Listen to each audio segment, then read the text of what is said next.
అందరూ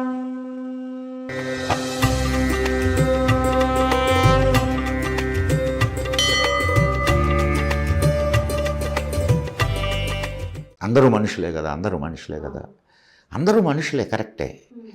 కానీ మనుషుల్లో ఉండే రాక్షసులతో నువ్వు జీవిస్తున్నావు. మనుషులే నిజమే, కానీ ఇప్పుడు మనకు రామాయణం మహాభారతం ఈ టయాల్లో కూడా రాక్షసులు ఉన్నారు. రాక్షసులు అనగానే మనకేమనిపిస్తుంది అని అంటే ఏదో కోరలు, భయంకరమైన రూపాలు. వాళ్ళు కూడా మనుషులే. రాక్షస అనేది ఒక జాతి, మానవ అనేది ఒక జాతి. కానీ ఇప్పుడు వాళ్ళలో ఉన్నటువంటి ఆ దుర్గుణాల వల్ల వాళ్ళు రాక్షసులు అయ్యారు. ఇప్పుడు కూడా ఇది రాక్షసత్వం, మనిషిలో ఉండేటటువంటి రాక్షసత్వం. ఈ రాక్షసత్వాన్ని ఇప్పుడు వాళ్ళకి చిన్నప్పటి నుంచే ఆ రాక్షసత్వం నూరిపోయబడుతుంది. కాబట్టి అది వాళ్ళ ఎప్పుడు కూడా అమ్మా, నువ్వు ఎటువంటి విద్యని ఇస్తావో, ఎటువంటి సాంఘిక పరిస్థితుల్ని నువ్వు ఇచ్చేస్తావో, ఆ సమాజంలో ఉండే మానవులు కూడా అలానే తయారవుతారు. అయితే గురుగారు, ఇప్పుడు మీరు ఇందాక అన్నట్టు అంటే మనం ఏ విధమైతే ఎటువంటి విద్యనైతే నేర్పిస్తామో వాళ్ళు అదే విధంగా తయారవుతారని మీరు అన్నారు కదా. ఇప్పటి వరకు అంటే నేను చదువుకున్నవే కానివ్వండి, ఇప్పుడు ప్రతి ఒక్కరికి సోషల్ అనే సబ్జెక్ట్ ఉంటుంది, దాంట్లో చరిత్ర అని ఉంటుంది. ఎంతసేపు ఆ రాజులు పరిపాలించిన కాలము, వాళ్ళు యుద్ధం చేసిన, అది కూడా ఎవరు మళ్ళీ ఈ దేశాన్ని దోచుకోవడానికి వచ్చిన వాళ్ళ గురించే ఉంటుంది. అరే మనకి ఎంత సంపద ఉంది, అసలు ఏ విధంగా కాపాడుకున్నారు, ఈ మాత్రమైనా ఏ విధంగా మిగిలినవి, అసలు ఎన్ని వాస్తవాలు దాస్తున్నారు సార్, అసలు ఎంత ఘోర. కారణం ఏంటంటే నీకు అదే చెప్పింది. ఇప్పుడు నువ్వు ఎట్ట తయారైనావు అంటే అఫ్కోర్స్ నీలో ఇంకా జిజ్ఞాస మిగిలి ఉంది.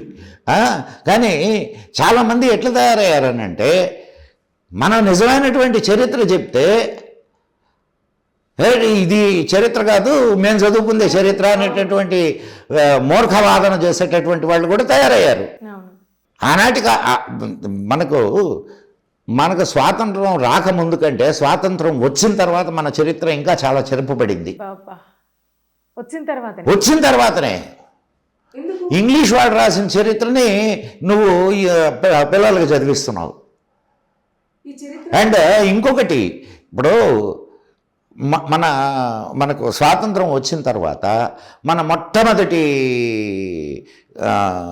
విద్యాశాఖ మంత్రి ఎవరో తెలుసా నీకు? అబుల్ కలాం ఆజాద్. అబుల్ కలాం ఆజాద్ ఎవరో తెలుసా? ఆయన ఈజ్ అన్ ఇరానీ బాండ్. ఇరాన్లో పుట్టినటువంటి వాడు భారతదేశంలో సెటిల్ అయ్యాడు. నీకు ఈరోజు ఇరాన్ పరిస్థితి ఏందో తెలుసుగా? నీకు వాళ్ళ మానసిక స్థితి ఏందో తెలుసుగా? మరి అటువంటి వాడి చేతికి నీ విద్యా వ్యవస్థను తీసిపోయిస్తే వాడు ఏమి నీకు ఇచ్చేస్తాడు చెప్పు? నీకు నీ దేశ చరిత్రనంతా వాళ్ళ వైపు నుంచి చూస్తాడు. అవును. ఇప్పుడు బాబర్ ఈ దేశాన్ని జయించాడు. ఢిల్లీని జయిస్తే దేశాన్ని జయించినట్ట? ఇదొక పెద్ద అపోహ. 800 సంవత్సరాలు భారతదేశాన్ని ముస్లిం ఇన్వేడర్స్ పరిపాలించారు అని పెద్ద అపోహ. ఢిల్లీని జయిస్తే దేశం మొత్తాన్ని జయించినట్టేనా? ఎన్ని సంస్థానాలు ఉన్నాయి అప్పుడు? ఒక సంస్థానాన్ని శివాజీ ఎన్నిసార్లు వీళ్ళ మీద తిరగబడ్డాడు? రాణా ప్రతాప్ అండ్ బప్పారావల్. సౌత్లో ఎంతమంది అద్భుతమైనటువంటి కృష్ణదేవరాయలు, అద్భుతమైనటువంటి రాజులు సౌత్లో ఉన్నారు. వీళ్ళందరూ ఇప్పుడు ఇంకా దేశాన్ని మొత్తాన్ని వాళ్ళు పరిపాలించినట్టేట. బ్రిటిషర్స్ వచ్చిన తర్వాత కూడా భారతదేశాన్ని మొత్తం పరిపాలించలేకపోయారు. భారతదేశం ఏనాడు ఒకటిగా లేదు, కానీ ఒకటిగా ఉంది. అర్థమయ్యి కానట్టుంది. ఇప్పుడు రాజ్యాలుగా విడిపోయి ఉంది, సాంస్కృతికంగా కలిసి ఉంది. కన్యాకుమారి నుంచి కాశ్మీరం వరకు సంస్కృతి ఒకటే, ఇక్కడ ఉన్న సిస్టమ్ ఒకటే, కానీ నిన్ను పరిపాలించేటటువంటి రాజులు వేరే అయి ఉండొచ్చు, రాజ్యాలు విడివిడిగా ఉండొచ్చు. అది కదా మనం తెలుసుకోవాల్సింది. ఈ మొత్తం దేశాన్ని కలిపి ఉంచినటువంటి ఒక దారం ఏదైతే ఉందో, సంస్కృతి అనేటటువంటి దారం, 70 సంవత్సరాల్లో ఆ దారాన్ని తెంచడానికి ప్రయత్నం చేశారు. ఎప్పుడైతే ఆ దారం తెగిందో అయిపోయింది, నీ దేశం ముక్కలైపోద్ది. అదే కదా భారత్ టుకడే హోంగే ఇన్షా అల్లా ఇన్షా అల్లా. విన్నావు కదా, ఈ ఎవరు అన్నది? ఈ దేశపు బిడ్డలు.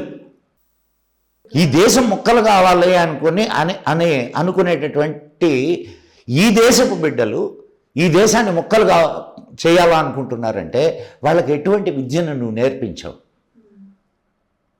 70 సంవత్సరాల్లో వాళ్ళు నేర్చుకున్న విద్య ఈ దేశాన్ని ముక్కలు చేయాలి అని కోరుకునేటటువంటి విద్య. ఈ సంస్కృతి నీది కాదు అనుకున్నప్పుడు ఈ దేశం మీద ప్రేమ ఉండదు నీకు. ఉండదు. ఈ సంస్కృతి నీది, ఈ జాతి నీది, ఇక్కడ పరిడి వెళ్ళినటువంటి సాహిత్యం నీది, ఇక్కడ ఉన్న భాష నీది అని అనుకుంటే నీ జాతి మీద, నీ సంస్కృతి మీద, నీ సాంప్రదాయాల మీద, నీ దేశం మీద నీకు ప్రేమ కలుగుద్ది.